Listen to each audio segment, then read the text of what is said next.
Last night I quoted poet David White's phrase, the courageous conversation, which is by definition the one you don't want to have. And unsurprisingly, one of the most common conversations that we do not want to have is the one that includes, I was wrong, I messed up, I wasn't kind, I'm sorry. Or, you hurt me when I was really disappointed that I'm angry, and I need to talk to you about why. The conversation that's the centerpiece of Yom Kippur. Whether we are the wrongdoer or the wronged, most often a little of both. These are the conversations we avoid because they're hard. And I'm not talking about the little stupid stuff that most of us just get over, although even there, some of us have a hard time saying I was wrong. And I'm not talking about real evil and atrocity that I spoke about earlier. That's a more complicated issue. I'm talking about significant rifts with people we care about, deep and lasting hurts that we've endured or inflicted, the stuff getting in the way of the relationships we want now. It's the conversation with the people we struggle to face, who we have history with, that makes it hard to face ourselves. And there's a well-known narrative in the Torah of such a rift and reconciliation. It's the story of Jacob and Esau, fraternal twins with very different personalities, each a victim of a parent's favoritism. So they come by the tension between them honestly. Esau emerged first and is technically the firstborn, so he's entitled to the birthright, which is a double inheritance, and he's also the intended beneficiary of his father's blessing. Jacob buys the birthright. Esau readily swaps it in exchange for lunch. But the blessing Jacob takes deceptively, pretending to be his brother. Furious and grief-stricken, Esau threatens to kill Jacob, and Jacob flees, and they meet again only decades later. And it's that reunion that I want to unpack to see what it reflects about us. It is an incomplete story. The grievances don't all get aired, and it has a very ambiguous ending. That's what makes it relevant and instructive. It's not a 30-minute sitcom, it's Torah. And it happens to have a leitavort, a key word. And guess what that word is? Panim, the face. Scene 1, anticipation and dread. Jacob and his household are traveling, and he hears that his brother Esau is approaching with a substantial camp. Neither Jacob nor we know what's in Esau's mind. That's what makes the conversation courageous, yeah? If we knew what the other person was thinking, it would be so much easier. But we don't. What's the nature of Esau's camp? Jacob fears the worst. It must be an army. We usually fear the worst. So he creates an elaborate show, sending his servants ahead in multiple groups to propitiate lots of gifts, and also to impress and intimidate a little, a show of strength, success. He scripts the whole encounter, giving specific instructions what to say. Isn't that our fantasy about courageous conversations? We can control the whole thing.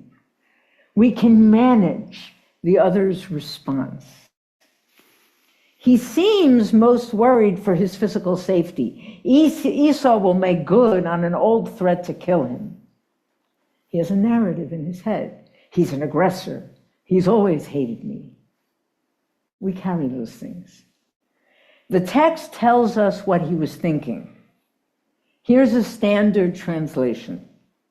He thought, if I propitiate him with presents in advance and then face him, perhaps he will show me favor. And so the gift went on ahead while he remained in camp that night.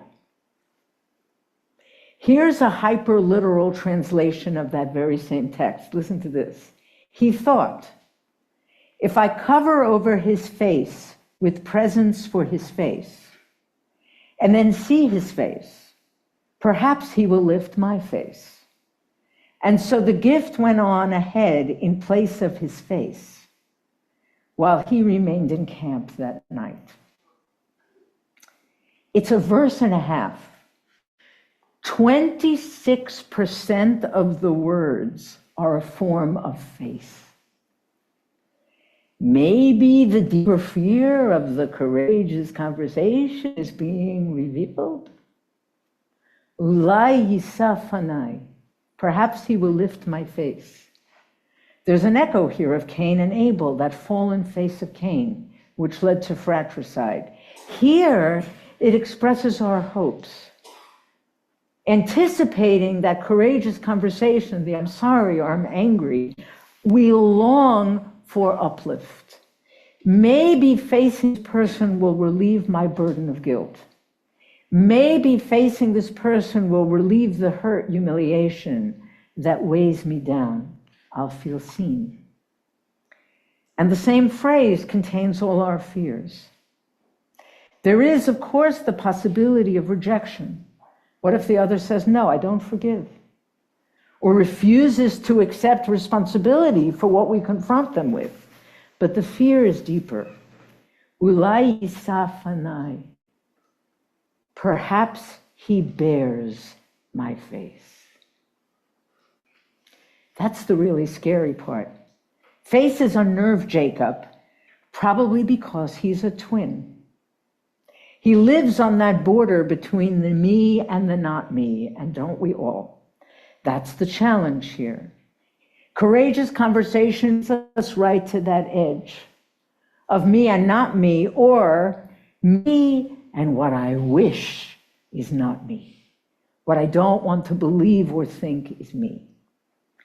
The fear of confronting the face of the other is always simultaneously the fear of confronting our own face, seeing truths about ourselves we don't want to see. What if I come to apologize and seeing my face in my friend, I feel more pain than relief?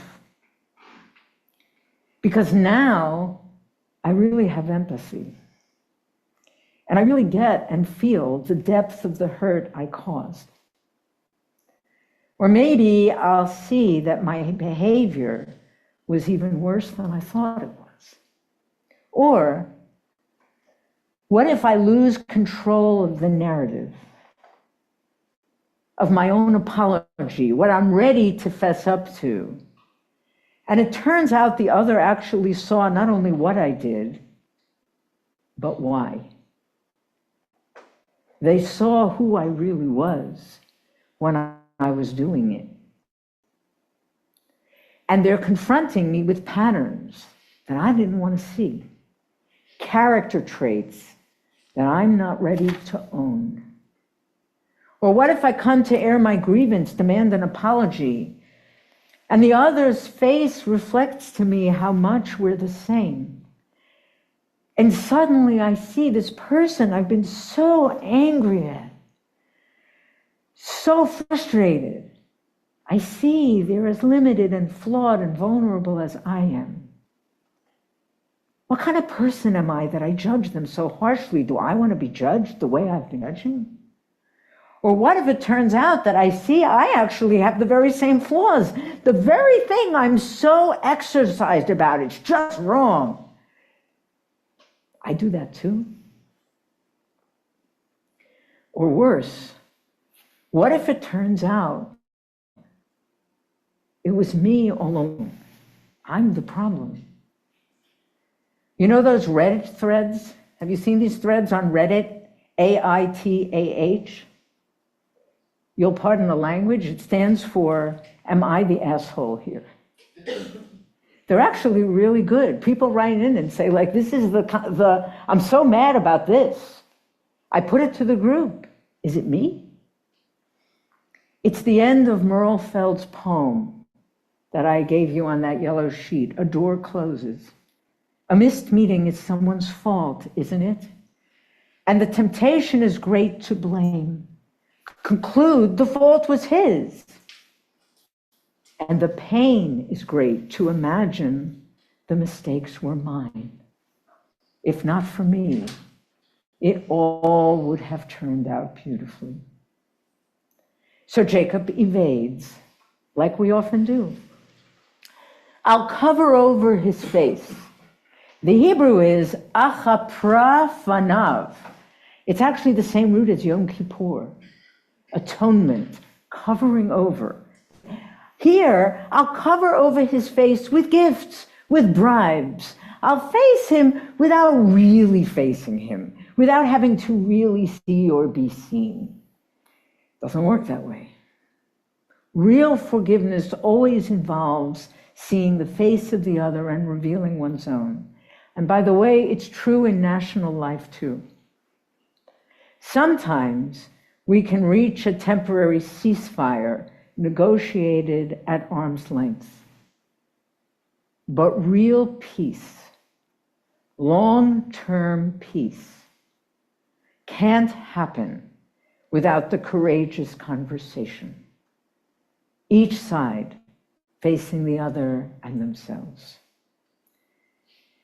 Jacob just isn't ready. The gift went on ahead in place of his face. He stays back. I send a Happy New Year email, Shana Tova, rather than having the conversation. Or a cursory, if I did anything to offend you, I'm sorry. Right? We send the gift ahead, we stay back. Scene 2. Jacob is left alone, and an unnamed Ish wrestles with him at night, wounding him. Who is this Ish, this person? It's intentionally ambiguous. Jacob's own shadow side, his guilt, his conscience. Esau's guardian angel, his image of the threat that Esau represents. An angel of God, probably all of the above. This is a different kind of courageous conversation. It's the one Jacob has to have first with himself, face to face. But is it a conversation? Here's the entire dialogue. The Ish, let me go, for dawn is breaking. Jacob, I will not let you go unless you bless me. The Ish, what is your name? Answer Jacob. The Ish, your name shall no longer be Jacob, but Israel, for you have striven with beings divine and human, and you have prevailed. Jacob, please tell me your name. The Ish, why do you ask my name? That's it.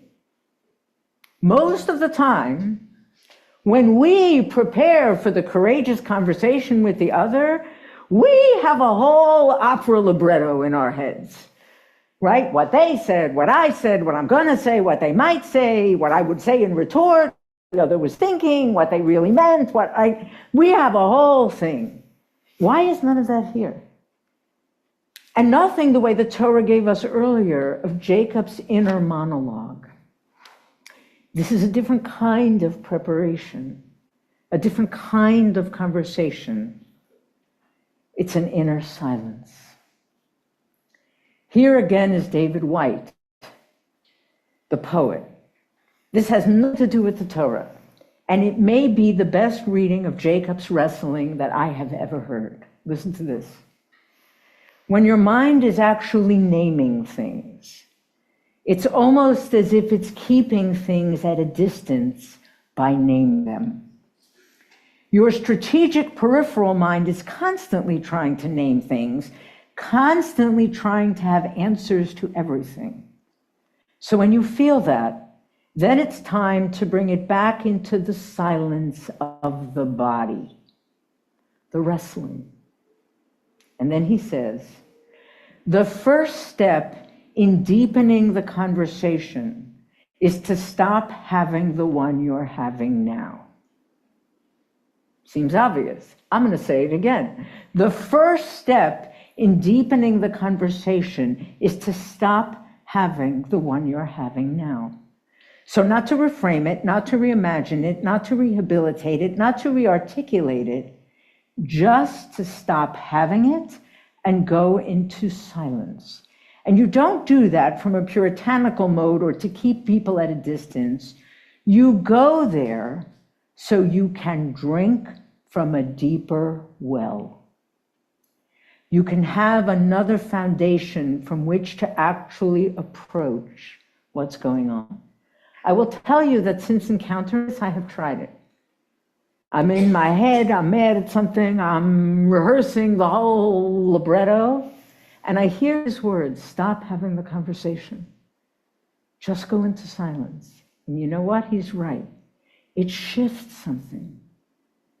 It allows us to approach the other, the conflict, the hurt we're holding, or the guilt from a different perspective.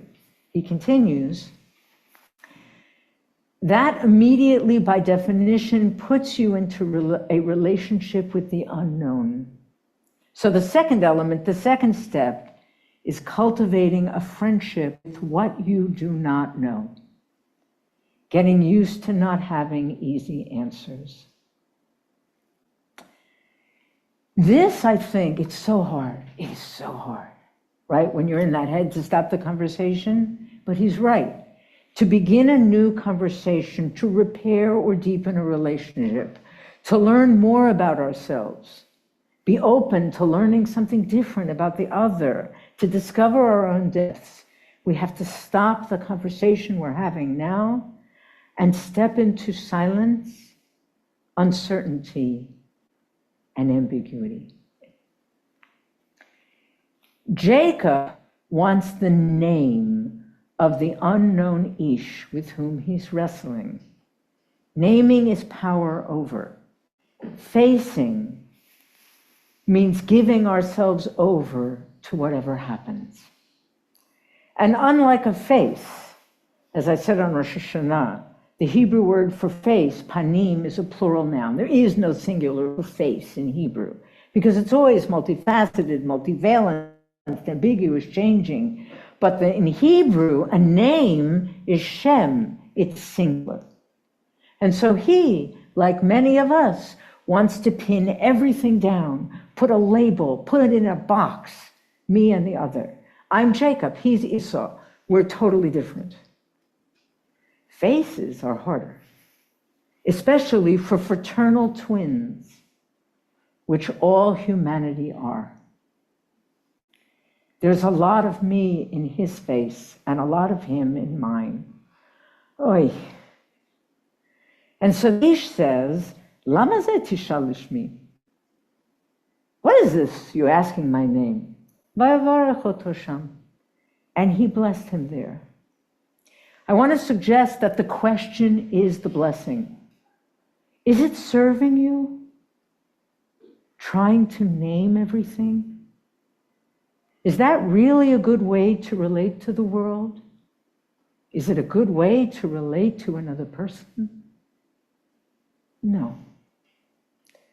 The blessing is holding him in the silence, face to face with himself, helping him befriend the uncertainty. This is the loving gaze from last night. The invitation to be fully seen and see himself. In his strength, limits, and failures, and fears, and not readies, and hiding and seeking, and needing and giving. And he is being lovingly invited into the silence that allows for growth. The invitation to Kabbalat Panim, receiving the face. Here, the result is woundedness. He emerges limping. We can't ignore that. The courageous conversation is hard. It's not an escape. It's not the video game from last night. It's dislocating, changing us, marking us, humbling us. It offers forgiveness, but it demands accountability. And it is blessing nonetheless. At least that's what seems to be what Jacob himself takes from the encounter. Vayikra Yaakov Shem HaMakom Peniel. Jacob called that place Peniel. Ki ra'iti Elohim panim el panim. For I have seen God face to face. V'tinatzel nafshi. Usually translated, yet my life has been saved. I suggest maybe better, and it has saved my life. Scene 3. Jacob sees Esau coming with a camp of 400 men, and he arranges his own camp, his family, but this time, instead of sending the gift while his face remains behind, he goes in the lead. Before their faces. And what happens? Esau runs to him and greets him and hugs him and falls on his neck and kisses him and weeps. Ready tears have always been one of Esau's strengths. Now, of course, in life, it doesn't always work out that way. There are no guarantees. And the truth is, we don't actually know why it happened here. Was that always Esau's intent? And Jacob's fears were completely unfounded? Or did he see something changed in Jacob's face right there in the moment that changed him? We don't know. Here, too, the dialogue between the brothers is surprisingly sparse. Esau, what's this extravagant pageantry that met me? What's that about for you? Jacob, to find favor with you. Esau, I have enough, my brother. Yesh li rav, achi. What's yours is yours. Jacob, please take my gift from my hand. Let me generously offer what I have to give. And then the essence of the whole encounter, ki al ken ra'iti panecha kirot panei Elohim vatirtzeni. For seeing your face is like seeing the face of God. And you've received me favorably, you've accepted me. Please accept my present, which has been brought to you, for God is gracious with me, and I have everything. And Esau accepted. There's no rehashing here of what happened. No direct apology. There is a hint of restitution. Please accept my present. The Hebrew is birchati, literally my blessing. The blessing that I stole, take it back. I give it back to you. Let me make amends. The actual repair of harm can never be skipped. And sometimes the courageous conversation really has to be completely in words, a confession, each side's story told and heard, the direct apology, but not here. Here, I imagine it happening like this little Hasidic tale. Rabbi Moshe Leb of Sassof, a Hasidic master, overheard the following conversation at a village inn. Do you love me then? It's like Fiddler on the Roof. Do you love me? Right? Do you love me then? Asked one villager to the other. Of course, I love you very much, replied the other. But the first regarded him sadly and reproached him. How can you say you love me? Do you know then my faults? And then the other fell silent. And silent they sat facing each other, for there is nothing more to say. Sitting face to face, each openly revealing who they are, their faults. It then becomes possible to be genuinely known, and for love to go beneath the surface and be deep and real with generous giving and receiving. That's how I imagine Jacob and Esau. We don't need to talk about everything that happened. We need to look at each other and recognize we're both flawed, and we can love each other. Last point. What did Jacob mean? Seeing your face is like seeing the face of God. The plain meaning is probably, I recognize the image of God in your face. After last night, after my wrestling and seeing God, I'm now able to see the intimation of the sacred, the like God in you. Your infinite value, your uniqueness, etc., etc. I've changed. I don't treat people like instruments anymore. But here's a drash. Here's number one, a different reading. Ra'iti fanecha, I gazed at your face, kirot pnei Elohim, the way God's face gazes. I remember what it felt like when I was face to face with God. And I tried to imitate God and look at you the way I felt God looking at me. The way God saw my failings and loved me anyway and didn't give up on me and helped me see myself, held me in courageous conversation so I could grow. That's how I see you. Or the opposite. Ra'iti fanecha, I gazed at your face, kirot pnei Elohim, and I saw you looking at me the way God did last night. I saw that graciousness and forgiveness and love. What a relief. I see God gazing at me through you, and I'm humbled, and I'm so grateful. And I want to offer it back to you. However we read it, Jacob's night of wrestling, seeing himself and receiving that loving, forgiving gaze, everything I talked about last night, what Yom Kippur is really about, changed the way he saw the other. It's why all of that isn't just about self-care. It's an ethical obligation. It's tikkun olam, it's repairing the world. After this, Jacob and Esau went their separate ways. And we don't know what happened between them later. Maybe they were in each other's lives, maybe they weren't. It's not a story with an ending, at least not one that we know, other than that it's not the same ending as Cain and Abel. Brother did not kill brother, and that already is progress. And we know when their father Isaac died, they grieved together. That's it. As I said, this isn't a 30-minute sitcom, and neither is life. It's Torah. It's more of a moment than a story. But it's a moment that allows a future. It enables both of them to move forward. We do learn about Esau's success in life, and we know that it became possible for Jacob to claim his true inheritance and become Yisrael. We are all, each of us, individually, and the Jewish people and Americans and all of humanity, desperately, desperately in need of more such moments. May God grant us those opportunities, invitations to meet face to face, and the courage and the grace not to miss them.